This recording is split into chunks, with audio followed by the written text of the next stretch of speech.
I'm from Philadelphia, Pennsylvania. Grew up in a town called Wayne. I went to Duke University in North Carolina and loved my time there, and then moved to New York after school. And I'm from a town called Snellville, Georgia. It's right between Atlanta and Athens, kind of near Stone Mountain, if anyone's familiar. Spent my time there going to Shiloh High School, graduated in 2006 and went to Yale. Graduated in 2010, after that I moved to New York, and now I'm here in Nashville. Sure, I was a KA at Duke, my fraternity. In addition to that, I chaired the undergraduate judicial board, which was kind of the disciplinary committee at school. So that was a pretty big time commitment. I was also in a band. We played a lot of the local bars in the Raleigh-Durham area and traveled a little bit just around that area playing. Had a really good time doing that. I was part of Sigma Alpha Epsilon fraternity at Yale, and also did work for Yale Music Scene Events, as well as running a business there called the Yale Care Cube Agency.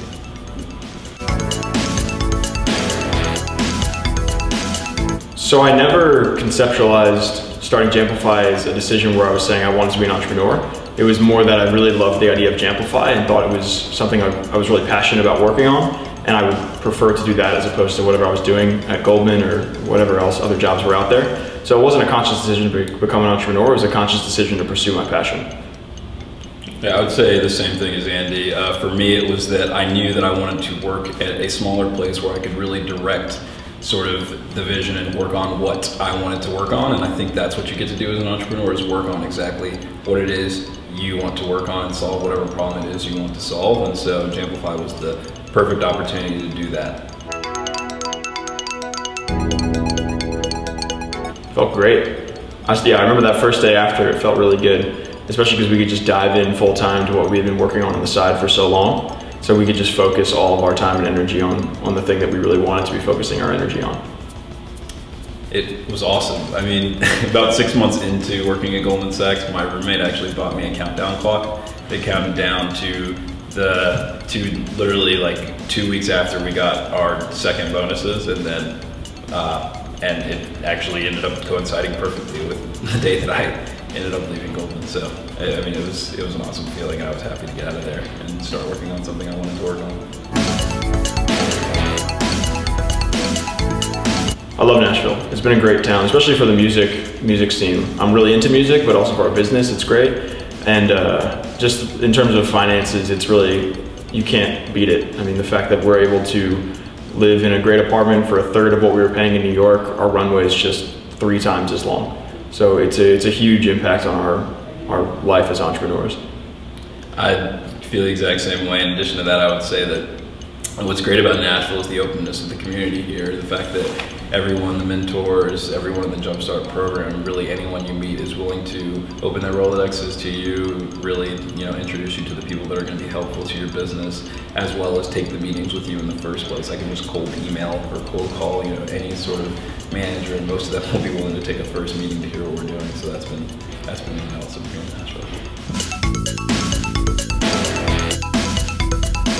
So at Jumpstart, we've learned how to take a really cool idea that we had and turn that into a sustainable business or a profitable business model. Yeah, I would say that Jumpstart really taught us to actually hone in on exactly on the details of how it's going to work, not just this ethereal idea that's up in the air and it's going to do this and that. Actually hone in on the specifics of how it's going to get done, whether that's from a marketing perspective or from a product perspective or from a timeline of knowing exactly what each quarter, what each month, what each week, what each day is going to be, and how things are going to get accomplished.